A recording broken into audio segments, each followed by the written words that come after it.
That's my secret, cat. I'm always angry.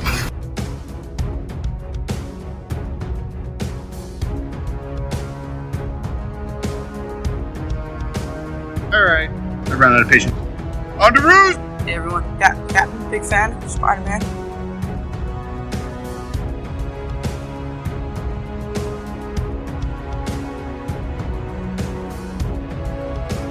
Avengers! Assemble.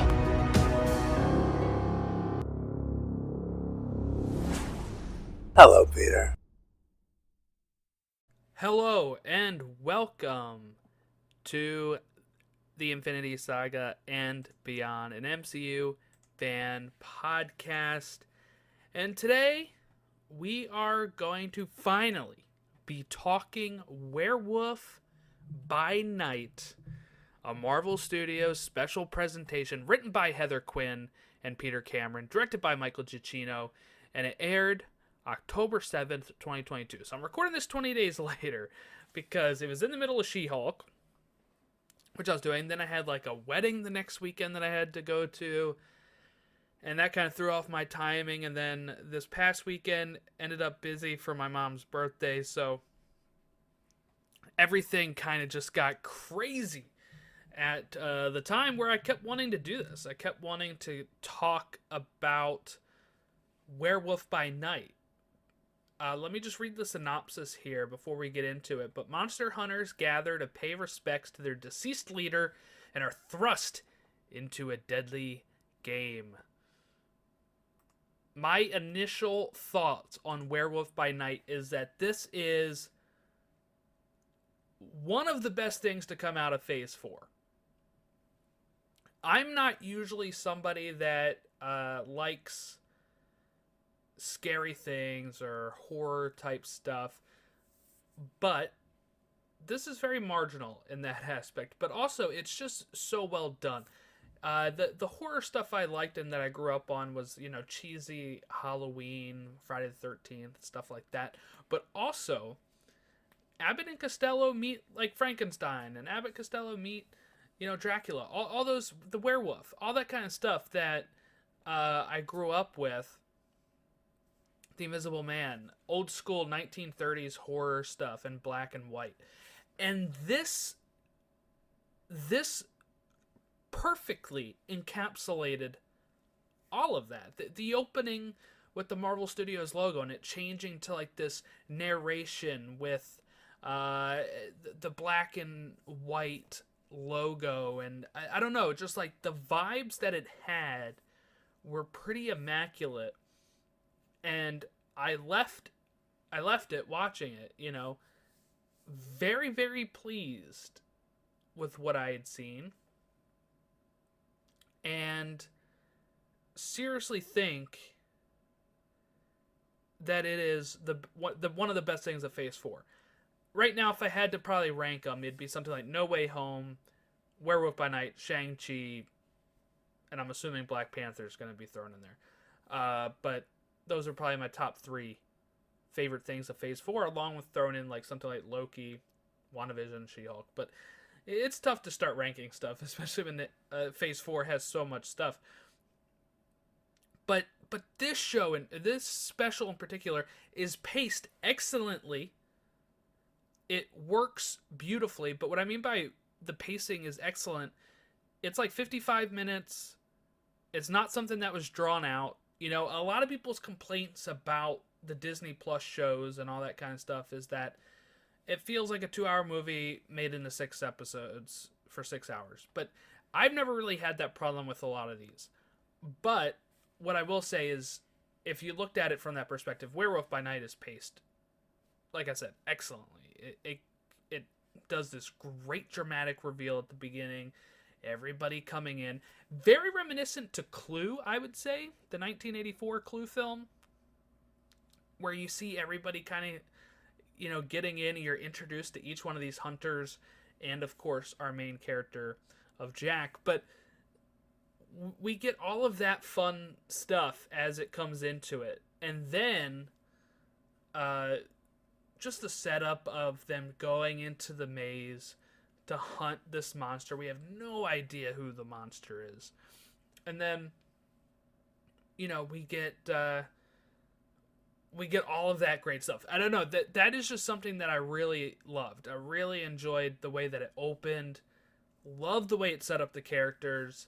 And then I guess if you're somebody that's not familiar with this, if you didn't know that Jack was our main character and that he is the werewolf, I really wonder how that worked for people, because I don't think he's like the first one we're introduced to. So it's kind of interesting to see how this all came together and like who we're supposed to be rooting for, because when they do introduce Elsa Bloodstone, I wonder if people are thinking, oh, this is probably our main character. Like, I've talked to so many people that had no idea what this was at all, but I haven't been able to get the chance to ask them, like, what was your, like, process going on here? So I guess kind of let's break it into the plot. So Ulysses Bloodstone, who is a Marvel character, his first appearance was in Marvel Presents #1, which was October of 1975, and he is usually an immortal monster hunter.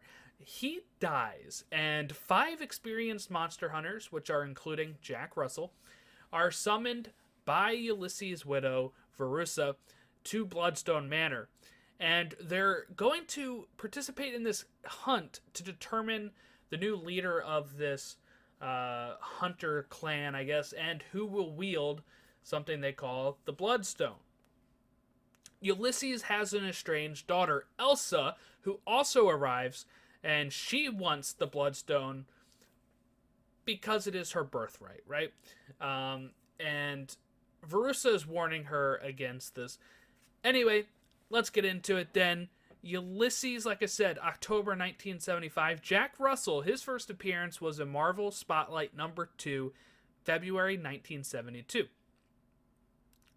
Jack Russell is a descendant of the mystically altered offshoot of humans known as lycanthropes. During the night of the full moon and 2 nights surrounding it, he is forced to mutate into a werewolf and loses his human intellect, which he talks about here in this special. Through a series of events, he is also capable of mutating voluntarily outside of the full moon, at which he remains in control of himself. We didn't really get hinted to that, I don't think. Maybe it's something he doesn't know he can do at this time. Let's finish setting the stage. Elsa Bloodstone. When did she first appear? She first appeared in Bloodstone #1, December of 2001. And this is what I like, is when new writers come in and they take a character like Ulysses, who was created in 1975, and in 2001 expand on that. All right, now he's got a daughter, and we're going to create a whole series based on Elsa. And Elsa has superhuman strength, speed, durability, and endurance, and a regenerative healing factor. We don't know if she has that in the MCU, by the way. She seemed pretty mortal in this, but also apparently her father had these abilities as well. She also in the comics has immunity to vampire bites, and her blood will actually kill a vampire if consumed. Yeah, so there you go. I don't know if that's how they're going to play it in the MCU going forward, but just some little background on Jack, Ulysses, and Elsa, who are really the main 3 comic characters that kind of set up the plot here. So the hunt is going to take place in this large maze in the manor, or on the grounds of the manor, and they have a captured monster in there. We've alluded to that, and that is who the hunters are supposed to go after. So they kind of get sent in, I guess, one at a time, right? Jack goes in there pretty early, I think, and he's going to run into Elsa at one point, and he's going to say, hey, let's just let each other pass here. And he's going to find the monster, and the monster is Man-Thing. Now, they didn't use the name Man-Thing in the special at all, to my knowledge, that I can recall. This, I haven't rewatched it since I watched it 20 days ago. But I was looking out for it while I was watching. I don't recall them saying Man-Thing. But he calls him Ted, and Ted is actually the original name of the Man-Thing before he turned into the Man-Thing. So let's kind of back this up and talk about Man-Thing now. The Man-Thing first appeared in Savage Tales #1 in 1971 in May, and his human name is Dr. Theodore Salas. Ted is his nickname there. His abilities are superhuman strength, durability, stamina, empathic senses, chlorokinetic regeneration, size alteration, corrosive chemical secretion, teleportation, portal creation, fear empowerment, reality guardianship, and plant manipulation. So this is where we kind of get the reveal that Jack is friends with Ted, or Man-Thing, and he's like, I'm going to get you out of here. And he is going to leave and try to set up this plan, and he's going to run into somebody that is another hunter, and he's going to have to fight off one of the hunters. Elsa also runs into another hunter and fights off him before they both end up in a mausoleum where the two agree to work together to get Ted out of there. And then Jack says, I'll let you have the Bloodstone. He doesn't care, right? So the Bloodstone is with Man-Thing, and it drains his powers a bit. So Ted has this nice brutal kill on one of the hunters, while Jack is going to destroy the outer wall of the maze so that they can escape. And while that is going on, when the Bloodstone comes off and Jack tries to go over and retrieve it for Elsa, it drains some of his powers, and this is where we get the reveal that he is one of these, I guess, monsters or creatures as well. And Ted escapes. Now we kind of come to with Jack coming to in a cage while Elsa's there. Elsa now knows that something is wrong with Jack, and she's kind of hesitant. She wants him to stay away from her, and he does this thing where he wants to be able to remember her, and that it's happened once before. You know, he's like, hey, let me, I guess, kind of smell you, kind of get close to you so I can hopefully remember you, so I don't kill you when I become a wolf. Because you know, while it is not going to be a full moon, it's not for another 4 days, Verussa is able to use the Bloodstone to make him turn into the werewolf. So he breaks out of the cage, and I like the way it does the whole this whole thing is well shot, like I said before, but when it does him turning into the werewolf, and it has the shadow on the wall with it's just so classic 30s, 40s horror monster films that it was perfect. I know some people are like, well, they probably did it to save budget.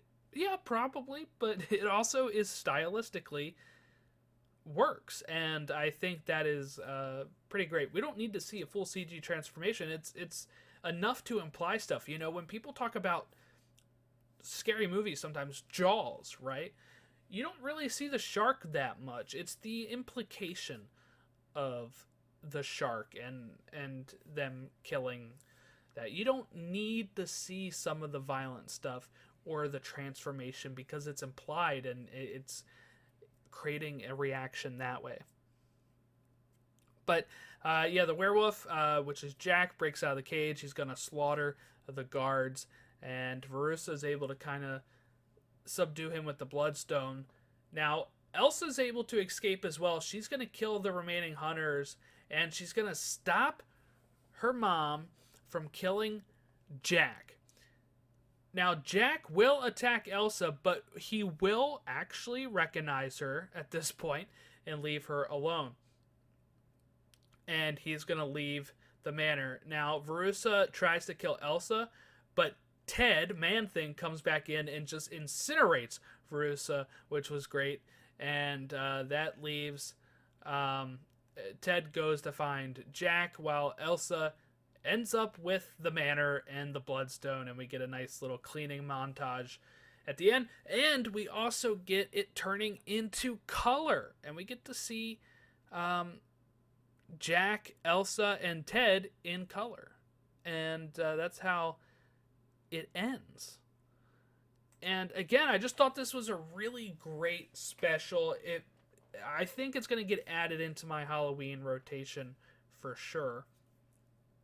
And it's just one of those things that is very interesting. This opens up a lot of doors, right? We already know we're having another special presentation with Guardians of the Galaxy Christmas special, which is going to be released on November 25th. So around that time frame, I will be back on here talking about Guardians of the Galaxy, the holiday special. And a new trailer for that just came out. We'll talk about that in a little bit. But now there's been rumors of Silver Surfer getting a special presentation. We don't know if that's true. There's rumors of special presentations becoming like the norm. And I think that's cool because if they're all paced around this, 45 to an hour and a half, I think that is perfect time to let whoever's going to do it, direct it. Tell a story, introduce characters that maybe you want to use later, but either you don't feel like they have the backing for a theatrical release, or you worry about, okay, well, we can only do 4 theatrical releases a year, and that ends up us not introducing them for another 10 years. And if we did a Disney Plus show, we don't think we have 6 hours worth of content. We think we have this hour and a half story, 2-hour story. So that is what is so interesting about the special presentation and how this is going to work going forward. I don't think everything needs to be a special presentation, honestly. I think it works perfect the way it is. We have films that are going to be in theaters. We now have what we're going to have as well. We're going to have Disney Plus shows that we've already had, and we can continue to have going forward. And then we will also have the specials. And I think that is like 3 different ways that you can have content through the MCU, and it works perfectly. There's rumors of like Nova getting a special presentation. Like I said, characters that you can just introduce that you are going to be in movies later on, or TV shows later on, and you want to set them up, but you don't want to wait the 5 years for them to be a film. When you can film this pretty quickly, it can be lower budget, but also still high quality, still shot well, and available on Disney Plus, which I feel like most MCU fans are probably going to have. And you can still introduce them into the movie that they're going to be in, or the show they're going to be in, without people having to have seen it. But then it's one of those things of, Silver Surfer was in Fantastic Four, but guess what? He also had his own special presentation. Let's go ahead and watch that because I missed it. Those are the things that can be really fun with how it is all set up. So I don't know. I'm very excited. I'm very happy to see how this will all go forward here with what's left. But let's see if I can pull up the Guardians of the Galaxy Halloween special, and which, by the way, while people may not, I don't know how popular this special was, right? That's something that is just kind of hard to know, how popular the special was. But when your second special that you're releasing is Guardians of the Galaxy, which is one of the biggest names of this generation of superheroes, it makes you wonder, like,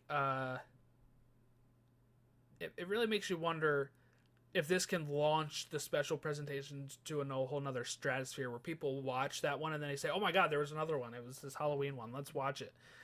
And maybe pick it up that way and kind of really introduce the concept to people that are not familiar with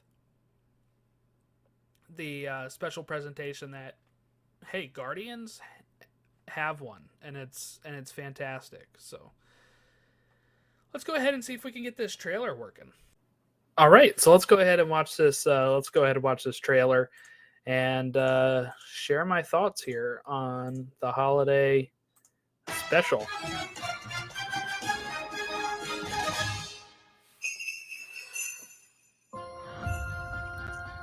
I just saw on the calendar that right now on Earth, it's almost Christmas time. We don't have time for trivialities like Christmas. But Peter's so sad about Gamora being gone. Maybe if we go to Earth for a really wonderful Christmas gift, it would make him happy.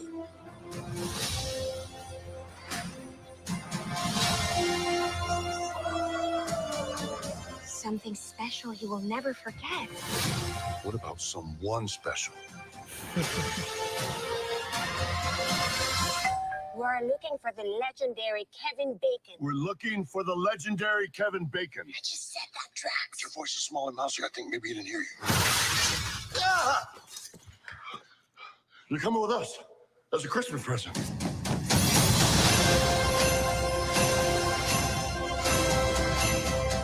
I'm Groot.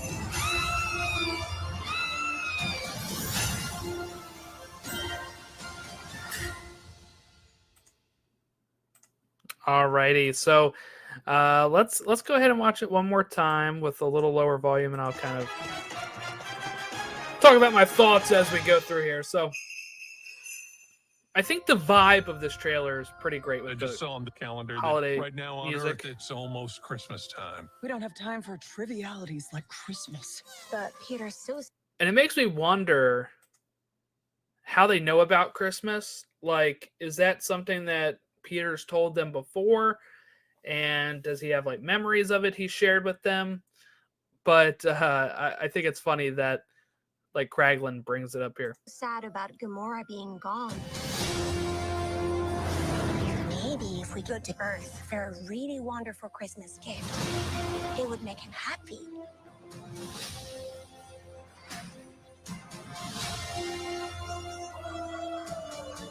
Something special he will never forget. It definitely seems like we're getting a lot of Mantis and Drax in this, which I think makes sense. They're probably the easiest ones to put in here compared to Rocket and Groot. And I guess Star-Lord is, just Chris Pratt. But I think that that's something that's interesting as well. And we get kind of like a Groot that's, I don't know if he's supposed to be in between teen and adult at this point. He's almost as tall as old Groot, but he's still got like a baby face. So I'm really curious about what we're going to see with Groot in this, because I wonder how that's going to set it up for Guardians of the Galaxy 3. I was kind of wondering, and I'm not sure if Gunn's talked about it before, but if we're going to get like adult Groot again, which again, he's been very clear. This is a different Groot than the one that passed away. The one that passed away, yes, they plant him and in comes a new Groot, but it is like his offspring. It's not the original Groot. So I wonder how that's going to go with this, what that kind of looks like. So, because with Guardians 3, I'm kind of hoping we have adult Groot again, because this is the last time James Gunn is working on Guardians. What about someone special? We're looking for the legendary Kevin Bacon. We're looking. And this is great too. If you don't recall, Kevin Bacon was referenced, I think, in Guardians 1, maybe 2, right? And then he was also mentioned again in Infinity War. So this has been kind of building up here for Kevin Bacon. For the legendary Kevin Bacon. I just said that, Drax. Your voice is small and mousy. I think maybe he didn't hear you. He's just breaking into his house. As a Christmas present. I love that when it says starring, it says the name of the actual characters. We get Cosmo, by the way. Yes, Cosmo the dog. We are getting Cosmo in this special and in Guardians 3, but it looks like they're going to be introduced here in the special.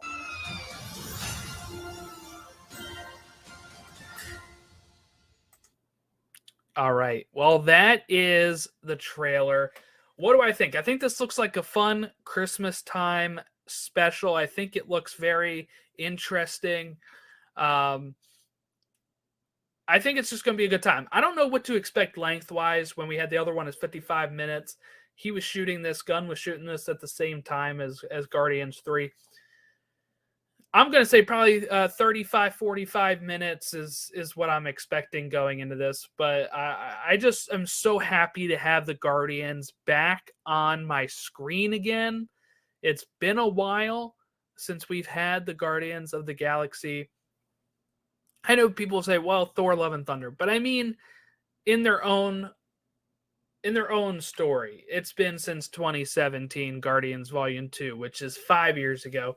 Next year, when we look at Guardians Volume 3, that's going to be 6 years on from the last film. So I'm really pumped for this. I love seeing Kevin Bacon in it, playing himself. And I really wonder what Chris Pratt's storyline is going to be here with Star-Lord, because he's not in this a lot here in this trailer. It's a lot of Mantis and a lot of Drax and some Nebula, Kraglin, Groot, and Rocket. I don't think Peter say a word at all in this. He looks sad because he's mourning Gamora still. But he doesn't really say anything in this. So I'm very curious on if he's not in it a lot because they're doing this journey to get Kevin Bacon. And I guess we'll find out. But hey, the fun of it is, I was thinking it was going to release in December. It is releasing in less than a month. So we have a lot of fun building up to that. So coming up in a couple weeks is Black Panther Wakanda Forever. We'll have a recap for that. And we'll have a recap for the holiday special and probably some fun comic stuff there as I'm still getting Daredevil rewatch organized. What we'll also have is coming up on the feed that you're listening to if you're listening to it on the podcast feed, the next Elseworlds episode, which is our DC sister show, is going to be out as well. I know you're thinking you probably just saw it in the feed for Black Adam, but speaking of James Gunn, and a couple hours after this trailer dropped, he was announced as taking over DC Studios and being like the Kevin Feige-esque character, not character, but Feige-esque figurehead of DC films. And with Peter Safran, his former manager and producer, who's produced a lot of movies for DC and WB. So if you're curious about my thoughts on that and how that could affect the DC side of things and probably some Marvel stuff as well with James Gunn, listen to that episode, Elseworlds, which should be on the podcast feed. If you're on the YouTube watching this, go to like channels, and it's one of our sister channels there. But I just want to thank everyone for listening to this Werewolf by Night episode, and for all of the holiday special Guardians talk that I just went through on here. If you want to give us a follow, you can reach us on Twitter at TO Infinity Saga, Facebook.com/Infinity Saga Beyond. You can also email us, marvelplusrecaps@gmail.com. I'm always looking for feedback, always looking. I can read it on air if you would like, but to create some discussion, or you can even pitch episode ideas there. If there's something passionate you think you want to talk about or want to hear me talk about, there's that. And so I hope everyone has a great rest of their week. And I guess we'll catch you next time for Black Panther, unless if I have something else to talk about between then. But have a great rest of your week. We'll catch you next time.